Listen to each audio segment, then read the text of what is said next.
Now to the battle between Elon Musk and Twitter over his termination of the deal to buy the company. In a filing on Friday, Musk's lawyers urged the Delaware courts not to expedite the case. Joining us now is Sarah Fisher, Axios media reporter. How closely did you read that piece in the journal this morning? It's fascinating, and I can't help but think of trying to describe the mind of a creative genius and everything that goes along with that. But I think you maybe need to have that in the back of your mind when you try to figure out Elon Musk and this whole Twitter deal. Did you get to read that piece today, Sarah? It's crazy. He's surrounded by people that want influence, and some, this guy, the guy that had his ear about effective altruism, is a 34-year-old ex-professional gambler from Russia that Elon thought about giving all of his money charitable $5.7 billion. And he gets fired. And then he's got the Eagle Scout on the other side that he's been dealing with, this staid investment advisor going,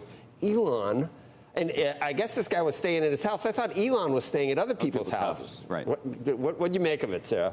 I think the key takeaway is that when it comes to Elon Musk, you're dealing with somebody who's unpredictable and at times irrational. And that makes this entire court fiasco really interesting, because in a normal, rational scenario, Elon Musk would look at this deal and say, okay, I'm going to aim for a settlement here. I don't want to pay $54 a share, $44 billion for a company that's not worth that at all. Let me try to figure out a way to back out of the deal. Obviously, Twitter's board is not going to settle for something that's $1 billion breakup figure anywhere close to that. But you're not dealing with a rational actor here. When you look at Elon Musk's response to the Twitter lawsuit, he's essentially saying that Twitter is trying to delay this process. Then he's saying that they're trying to rush the lawsuit. Nothing adds up. And as a result, I think that Elon Musk walks into this trial in Delaware in September really with the lower hand here. Nothing that happens in Elon Musk world seems to make sense right now. And do you think at this point that Twitter's board would be happy with just getting something in terms of the deal done? Or do you think they'll go, as we said before, all the way, well, they go to the mattresses on this and then hold out for $44 billion? What would they, it's not worth 44. They know that probably, may never be.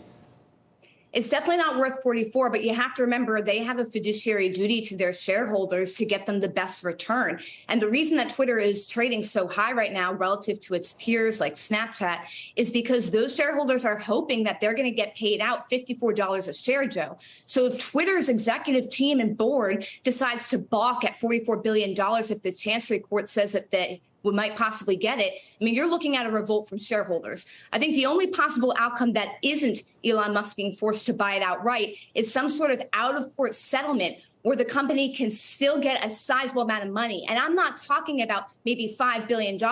In order for shareholders to not revolt, Twitter's going to need to walk away with like $20 billion here, something that's really significant. Right. I don't think you can just walk away and say, but Sarah, I've been thinking the same. I've been thinking the same thing. The flip side is, if you're Elon Musk, do you spend $20 billion and get nothing, or do you spend $44 billion and at least have an asset behind it? I mean, I don't know what. The question is, there's got to be there's somewhere in the middle. I agree. $5 billion probably not enough. $20 billion is probably like a lot. Is 10 a workable number? 15 a workable number? Doesn't it seem like it's somewhere in there? No, it's too low. I think that for Twitter, think about this. They're never going to be worth $44 billion in the foreseeable future, just simply because of where the markets are and where their competitors, who are growing much faster than them, are trading. Remember, Twitter barely makes money. On a good year, Andrew, they'll make $1 billion. But this is not a growing company. And so I think $10 billion is actually way too small. I think it's going to be Sarah, the Salmonic solution that I judge could come to is, look, the one view is that specific performance, you pay, congratulations, Elon Musk, you own all of Twitter.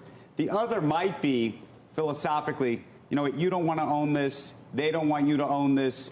This is like not good for anybody. So we're going to take the $44 billion. We're going to subtract what the current market value is, which we could argue is artificially inflated, and you will pay the difference. Right now, that difference would not be $20 billion.